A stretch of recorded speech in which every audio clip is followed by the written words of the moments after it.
Guys, as we head into week 11 fantasy football, there's only so many players left who will make a difference that we haven't discovered yet. On this show this year, the past 10 weeks, and on X, okay, we've talked about stashing players getting ahead of the waiver wire. Alec Pierce, Woody Marks, Arondé Gadsden, Harold Fannin. There's been a lot of names that we've capitalized on, and we have some more today.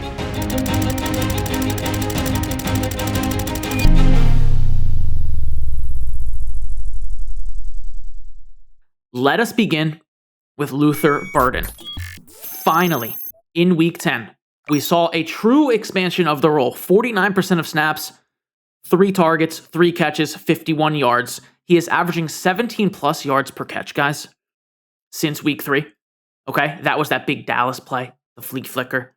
Every time this guy touches the ball, okay, he reminds me of the wide receiver version of a player we're going to discuss later at the running back position, who every time they touch the ball, good things happen. We have heard from Ben Johnson. We have heard from the Bears offensive coordinator. Almost said Lions. We've heard from the Bears offensive coordinator as well, that this man, Luther Burden, is earning more touches. Okay. We look at DJ Moore. In and out of the game last week, injured. Okay. Multiple injuries. 4 targets, 0 catches. Enough. Droppable. We look at Olamide Zaccheaus. Okay. Last week, 4 targets, 1 catch. Droppable. Dropping passes that I'm catching at the Turkey Bowl the day before Thanksgiving or Thanksgiving morning. Genuinely, I catch them and house them. This man, Zaccheaus, dropping them. Perfect throws from Caleb. Great plays. Missing opportunities. Do you know who doesn't do those things? This guy. Okay? 49% of snaps. Luther Burden. I don't know what else to say. When this number of targets hits 5 plus, he will be in flex range. We heard after this game that the coaches want to get him more targets. So I'm looking for 5 plus targets. We look at the matchups. Pittsburgh in week 12 is the best matchup for wide receivers. Minnesota's kind of tough, okay? But if the game is going to be 30-30, like these Bears games have been, very high scoring, get me in on it, okay? Philly, tough one, but again, could be high scoring. Green Bay, they can be beat through the air. Cleveland, you can't run on them. Green Bay again, and then San Fran, who's not very strong. So the schedule is okay. According to Fantasy Pros, it's awful, right? I don't agree as much. I mean, it cannot be simply tied for worst, schedule rest of season when I'm looking at Pittsburgh at home in week 12.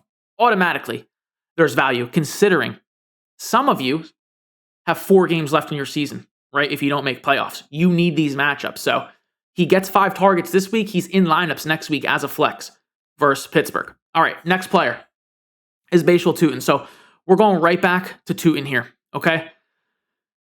ETN has a stranglehold to this backfield. Let's take a look at just what he's been doing lately in terms of the workload. And he's been a workhorse lately. I mean, 20 opportunities in week 10, 27 in week 9, right? And it looks like they're kind of leaning into him out of the bye week.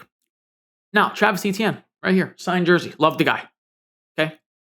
My first ever fantasy football post was about Travis Etienne and how good he is. Better than James Robinson, okay? But in the year 2025, we look at Etienne these past years. Okay. Consistently banged up. Last year, missed 2 games, left 1 with injury. 2023, actually very good to start the year, but then faded a bit. Okay. 2022, similar, where started hot, faded a bit down the stretch. And then in 2021, obviously the injury where he didn't play. So have we ever seen a full 17 games of ETN really dominating, right? The answer is no. I love the guy. He's a strong RB2. He's neither a trade for nor a sell. If you have him, you have an RB2 in a decent offense. Congratulations, right? One thing he's not good at is goal line carries. He is really bad at them. It's part of the reason we see Trevor Lawrence getting a lot of QB sneaks, a lot of these reach overs because he's like 6'8", okay? Bhayshul Tuten has been good inside the 5. In fact, that game against the Raiders, ETN 3 carries in a row from the 1, can't get it done. Tuten comes in right away, touchdown. The magic number, I talked about 5 targets for Luther Burden. The magic number for Bhayshul Tuten is 10 opportunities. He has 2 games with 10 opportunities here. In week 9, we saw it. And then in week 2, so a little bit over the map, all over the map, right? 10 opportunities in those games. He's averaging 12.5 PPR points, 4.2 yards per carry, and a touchdown in those games. So if we see Tuten approaching 10 opportunities per game, he's going to have flex value for sure. ETN, something happens to him, gets a little banged up. This becomes a 50-50. We have great value. We have matchups here versus Tennessee, the Jets. All right. Again, it's not the best schedule in the world, but we are now in the mode where we are specifically targeting matchups. Okay. Moving along, another rookie running back. It is Devin Neal. Now, Alvin Kamara actually came out and he kind of dominated in week 10. They gave him the rock 25 times. Now, most running backs, when they get 25 opportunities, are scoring more than 14 and a half fantasy points. Right? Am I right or am I wrong? I mean, when we do the math, let me just do the math and keep this number in mind, okay? Fantasy points per touch, 14.5 will even give him the PPR. 14 and a half divided by 25 touches. Where am I? 0.58 fantasy points per touch is not very good. Keep that number in mind, 0.58. It's not very good. 30 years old. He's inefficient at scoring fantasy points at this point in his career. The team has already shown that they're willing to go to the youth, right? With Tyler Shook and see what they have. Kind of, Shaheed's been there forever. Kind of move off from him, get some picks, bring in some young guys, right? With that being said, Devin Neal is the backup, and he is who we will be talking about right now. Kamara is unpredictable. We've seen him, drop out due to injury. If the team keeps losing, right? I think they won their last game, but they keep losing. Who knows, right? Maybe he gets a hamstring injury. And, for those of you listening, I did the little air quotes, okay? Pulls a Breece Hall and decides, team is, 3-10. I'm good. Now, all of a sudden, for the fantasy football playoffs, Devin Neal comes in. Week 15, Carolina. Week 16, Jets. Week 17, Tennessee. Miami in week 13. Atlanta, who just allowed 497 yards to Jonathan Taylor. So the schedule for Devin Neal and Alvin Kamara, if you have him, whatever, tied for best among running backs. Quinshon Judkins, Trevion Henderson, and then the Saints are the top 3 schedules rest of season here, according to Fantasy Pros. 5-star schedules, only 3 exist. Devin Neal must be stashed on benches. We'll move along now to Phil Mafah. So this is a very deep pull, okay? Doesn't even have a picture in Sleeper. 0% rostered. Very deep pull.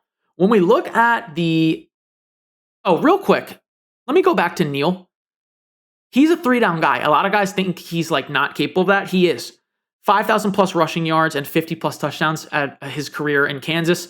3 straight seasons with 300 plus touches. It's kind of like an RJ Harvey light. Okay, so Devin Neal, the best Kansas University running back of all time. All right, let's move on to Phil Mafah out of Clemson. He's a monster, 6 feet tall, 235 pounds. So this guy is, this dude is a monster. 6 feet tall, 235. What is Henry, by the way? Henry's way bigger, right? Henry's 6'2", 250. So it's not quite Henry, but I don't know. Might be Walmart Henry. Let me get him out of here, right? Looking at the Cowboys running backs. So Hunter Luepke is like a fullback. Sometimes they use him in the passing game. He actually caught a passing touchdown the other week. Miles Sanders is out for the year. Jaden Blue has been benched. They hate Jaden Blue. The Cowboys hate him so much, yet they drafted him. It makes no sense. They hate him more than any player ever. Who does that leave? It leaves Phil Mafah, Derrick Henry, Walmart version. Derrick Henry at home, okay? First 10 weeks of the season on IR. Who knows if he's getting activated, right? This is a very deep stash. But if he's activated, he is, at minimum, the handcuff to Javonte. So if you're a Jav owner, must be owned. If you're a Javonte owner, right, and you have a free IR spot, go pick up Mafah, 100%. And at 6 feet tall, 234, he could have a goal line role, right? So just a very deep league stash. We won't spend too much more time. We'll now kind of transition into a player who is more owned, I believe, than anyone I've talked about so far today, and that is Calvin Austin. Maybe Burden might be more owned. Yeah, no, Calvin Austin, 26% rostered, so available in about 3/4 of leagues. And it's pretty simple with him. He's playing a full-time role with the Steelers. It's DK Metcalf, then it's Austin in the passing game. 6+ targets here in 3 straight games. He had a little injury in week 4, missed weeks 5, 6, and 7, came back in week 8, 6+ targets in every single one of those games. We look at the schedule according to Fantasy Pros, all right? And he hasn't been crushing it in the fantasy department, right? 6.8 points, 10.6, 3.4, but the schedule for wide receivers, number 1 best, tied with the Eagles. There is literally no better schedule for wide receivers than the Steelers. Why? Well, probably has to do with playing Baltimore, Detroit, Miami, Cincinnati. You actually get Baltimore twice if you're a week 18 fantasy football player. So, Calvin Austin must be rostered. He's actually a flex, to be honest, right now. Keep 6+ targets. We take that in PPR for flex, especially against Cincinnati, Chicago, Buffalo, Baltimore. I mean, all those games are going to be a half 50-point over-unders, if not more. Okay, so definitely roster and stash Calvin Austin. He can actually be flexed. Now, I told you to remember, okay? I told you to remember that 0.58 number for Alvin Kamara, right? Because the next man, and that's 0.58 fantasy points per touch. The next man we're going to talk about, and if I have to put I cannot overstate how much I believe in this stash right here. There is so much upside. So much upside in this stash right here. It is Keaton Mitchell. Let me take you back to 2023. This was his rookie season, okay? He played a handful of games here, about a month and a half, 2 months worth of games here, weeks 9 through 15. His rookie season, Keaton Mitchell. He accumulated a fair amount of attempts, right? And opportunities. Let's do opportunities. Almost 60 opportunities in about 6 weeks. So that's legit. That's a legit amount of opportunities. In 2023, 47 rush attempts, 11 targets, okay? So approaching 60 opportunities. Let me just say, on those rush attempts, 47 of them, by the way, 8.4 yards per carry. On those catches, 10.3 yards per catch, okay? He was so good that in 2023, the only running back better than him that had 50 touches on a per-touch fantasy point scoring basis in PPR was Devon Achane. 1.4 fantasy points per touch for Achane, 1.25 for Keaton Mitchell. No other running back had over 1.2. That's more than McCaffrey, more than Gibbs, more than Chase Brown, more than Breece Hall, Kyron Williams. No other running back, guys. Guys, I told you to remember that 0.58 number, fantasy points per touch, 0.58 fantasy points per touch for Kamara, okay? And the reason is our final stash of this episode, Keaton Mitchell, okay? Let me take you back to 2023, his rookie season.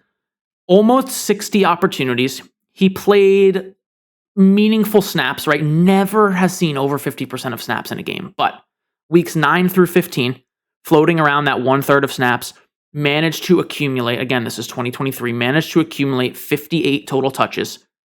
Now remember, Alvin Kamara this year, 0.58 fantasy points per touch. In 2023, the only running back better than Keaton Mitchell on a fantasy points per touch basis, Devon Achane, 1.4, okay? Keaton Mitchell, 1.25. No other running back over 1.2 PPR fantasy points per touch. That's why when we look at Kamara, right, 0.58, it's not that impressive. So Kamara got a lot of work last week, not that impressive, but let's talk about Mitchell more. Justice Hill has been the backup for Derrick Henry this season for a while now, to be honest. Keaton Mitchell must be rostered. I cannot describe how much I believe in this stash, to be honest. If you are looking at waivers and you don't know who to pick up, you just have a random spot, Keaton Mitchell is the man, okay? They're finally giving him more run. The coaches have said that he deserves the ball more. Justice Hill is out in week 11. So we might see 30, 40% of Keaton Mitchell snaps against Cleveland, then the Jets, then Cincinnati, then Pittsburgh, then Cincinnati, then New England. It's an elite schedule, okay? According to Fantasy Pros, the Ravens. It better be good, Fantasy Pros. And they're bringing him in middle of the pack. Okay, I disagree completely. Let's take this in segments, the next 4 games. Cleveland, tough defense, but for running backs, for the Ravens offense, I'm not concerned. Jets, easy. Cincinnati, arguably the easiest. And Pittsburgh, again, easy. Keaton Mitchell, guys. The coaches are going to give him more work. He's averaging over 7 yards a carry this year. back in 2023, the only time we've ever seen him fully healthy, by the way. 8.4 yards per carry on 47 attempts. All right? Justice Hill is out. The upside is there with Henry. If Henry, who is, how old is Henry? 30? Is he 30 yet? 31-year-old Derrick Henry. 1,000 plus touches to his name. Okay? Like this season, last season, whatever. Thousands of attempts. Look at these attempts in his career. One missed game. You have Keaton Mitchell in. He is a top 12 running back. Keaton Mitchell is 4% rostered. Must be rostered. A full fab dump if anything were to happen to Derrick Henry. Those are the primary stashes, guys, heading into week 11. We've really narrowed this list down. And that is because we have to. Only 4 more games left to get into the big dance in your fantasy leagues. So we narrow the list down. We become more refined. Go pick these guys up, guys. Peace.